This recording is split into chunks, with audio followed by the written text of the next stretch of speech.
Daddy, అత్త మీద కోపం దుత్త మీద చూపిందని ఒక సామెత ఉంది కదూ, అలా ఉంది ఇప్పుడు మీరు చేస్తున్నది.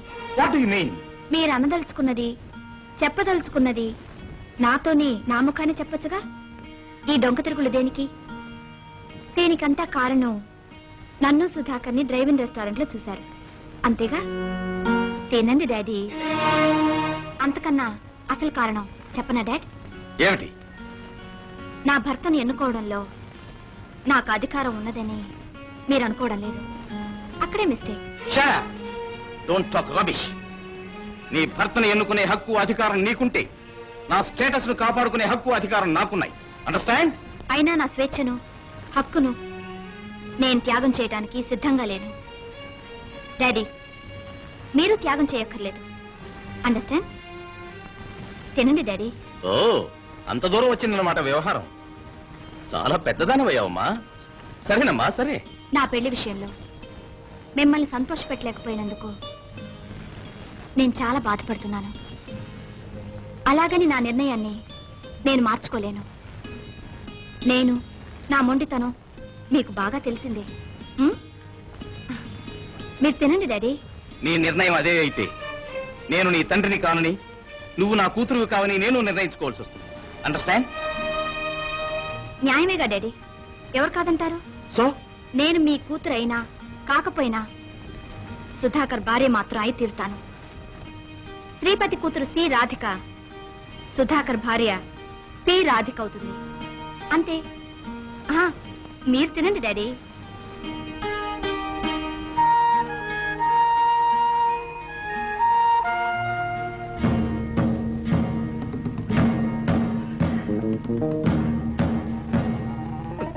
Sit down. I say sit down. Yes, sir. నా గురించి నీకు తెలియదు. Yes, sir. నేను చాలా ఖచ్చితమైన మనిషిని, మొండివాణ్ణి కూడా. Yes, sir. బాధ్యత లేకుండా ప్రవర్తించే వాళ్ళని చూస్తే నాకు చాలా ఒళ్ళుమంట. Yes, sir. Mister Sudhakar. Sir, life అంటే జీవితం గురించి చెప్పంటారా సార్? చెప్పు. లైఫ్ అంటే జీవితం. పబ్లిక్ ట్రాన్స్పోర్ట్ బస్సులో లేడీస్ సీట్లోకి వెళ్ళి మగవాడు కూర్చున్నాడు సార్. అంటే అంత అశాశ్వతం సార్. ఎప్పుడు ఖాళీ చేయమంటే అప్పుడు చేసేయాలి. Well said, well said. జీవిత నిర్వచనం చాలా బాగా చెప్పారు. నాకు సంబంధించినంత వరకు ఈ ఉద్యోగం కూడా అంతే సార్. ఎందుకు అలా అనుకుంటున్నావు? ఇది లేడీ ఇచ్చిన సీటే కదా సార్. Oh I see. నీకు ఆ భయం అక్కర్లేదు. నీకు ఈ ఉద్యోగం బాధ్యతతో పాటు మరో పవిత్రమైన బాధ్యతను కూడా అప్పచెప్తున్నాను. సార్, మీరు ఏమంటున్నారు? మా రాధికను నీకు అప్పచెప్తున్నాను. మీ వివాహానికి నేను సమ్మతిస్తున్నాను.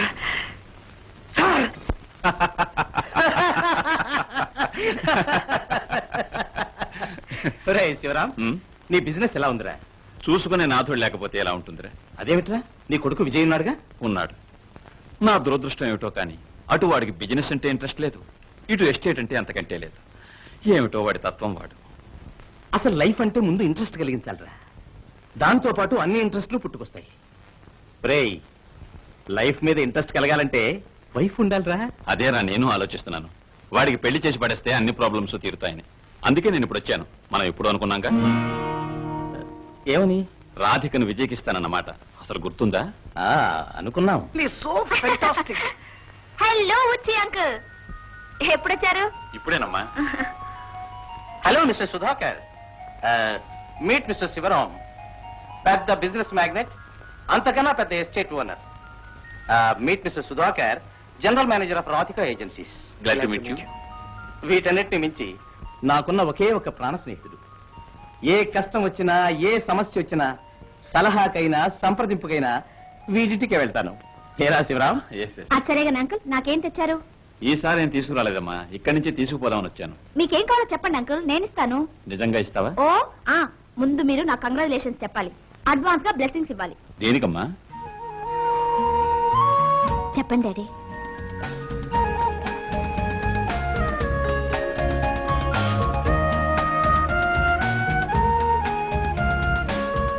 చెప్పండి డాడీ. ఏ లవ్ చేసినప్పుడున్న ధైర్యం ఇప్పుడేమైంది? నువ్వే చెప్పు. ఓహో, అదా సంగతి. My hearty congratulations. మీరిద్దరూ కలిసి రావడం చూసినప్పుడే అనుకున్నాను. రే శివరాం, రాధిక పెళ్లి నీ చేతుల మీదుగా జరిపించాలి. శ్రీపతి, రాధిక అప్పుడు ఇప్పుడు నా కోడలేరా?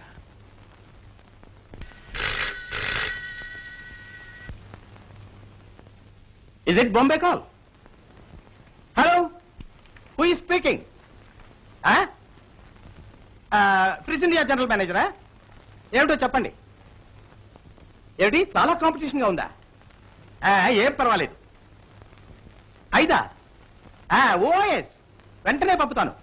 డీల్ ఫైనలైజ్ చేసేయండి. Okay okay. రాధిక, ఏంటి అది? సుధాకర్ గురించి నీ అభిప్రాయం ఏమిటమ్మా?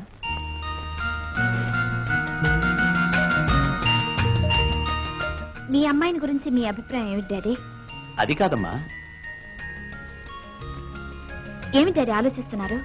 ఓ పెద్ద బిజినెస్, కాంపిటీషన్ విపరీతంగా ఉందట. 5 లక్షలు వెంటనే పంపాలి. అదేం పెద్ద ప్రాబ్లం డాడీ, 5 లక్షలేగా. డబ్బు విషయం కాదమ్మా. బ్యాంక్ డ్రాఫ్ట్ పంపుదామంటే ఈ పరిస్థితుల్లో ఎప్పుడు ఏ బ్యాంక్ స్ట్రైక్ చేస్తుందో చెప్పడానికి వీలు లేకుండా. పోనీ నేను వెళ్దామంటే హెల్త్ ప్రాబ్లం. ఇప్పుడు ఎవరిని పంపుదామా అని. ఓ, అందుక ఆయన గురించి అడిగారు.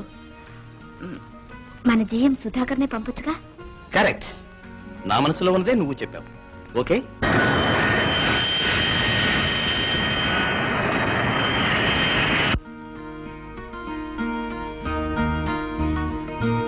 డాడీ, ఫ్లైట్ ఈ పాటికి బాంబే చేరుండదు? చేరుండాలి. బాంబేలో ఆయన 5 స్టార్ హోటల్లోనే ఉంటారు కదూ? Of course. నా అల్లుడు అంతకన్నా తక్కువ హోటల్లో ఉంటే ఎలా అమ్మా? బాంబే నుంచి చాలా స్వీట్స్ తెస్తానన్నారు. తప్పకుండా తెస్తారమ్మా. డాడీ, నేను ఎలా ఉన్నాను? ఏమిటమ్మా? అందంగా ఉన్నానా? నావి కన్న తండ్రి కళ్ళు కదమ్మా. ఆయన తిరిగి వచ్చే సమయానికి నేను చాలా అందంగా డ్రెస్ చేసుకుని ఉండాలట. డాడీ, వారికి పెళ్లి ప్రెసెంటేషన్ గా ఏమిస్తున్నారు? నువ్వు నీ జీవిత పార్ట్నర్ గా చేసుకున్నావు, నేను నా బిజినెస్ పార్ట్నర్ గా చేసుకుంటున్నాను. దానికి కావలసిన డాక్యుమెంట్స్ కూడా రెడీ చేయించానమ్మా. Thank you daddy.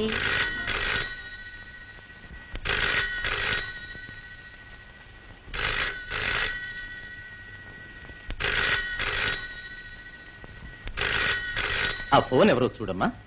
Daddy, honeymoon కి స్విట్జర్లాండ్ వెళ్తున్నాం కదూ? తప్పకుండా స్విట్జర్లాండ్ అనమ్మా. ఆ ఫోన్ చూడమ్మా. డాడీ, మీరు వస్తున్నారు కదా? ఏమిటమ్మా పసిపిల్లలాగా ఫోన్ తీయమంటుంటే? Hello, what? బాంబే కాల్?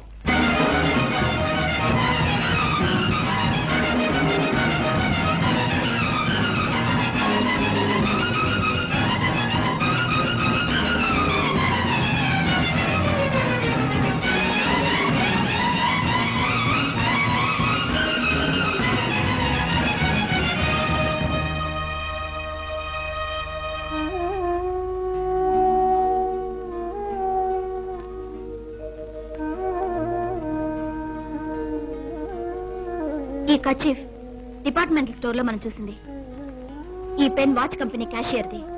కొట్టేశావు కదూ? చూశావమ్మా, సుధాకర్ కోసం ఏ త్యాగమైనా చేస్తానని. నా కన్న కూతురు కాకపోయినా సుధాకర్ భార్య కాక తప్పదన్నా. అదే జరుగుంటే మన మానం మర్యాద ఏమై ఉండేది? నిన్ను తిప్పిపడవడం కాదమ్మా. ఇప్పటికైనా నీ నిర్ణయం తప్పని తెలుసుకుంటే నీకు మనశ్శాంతి.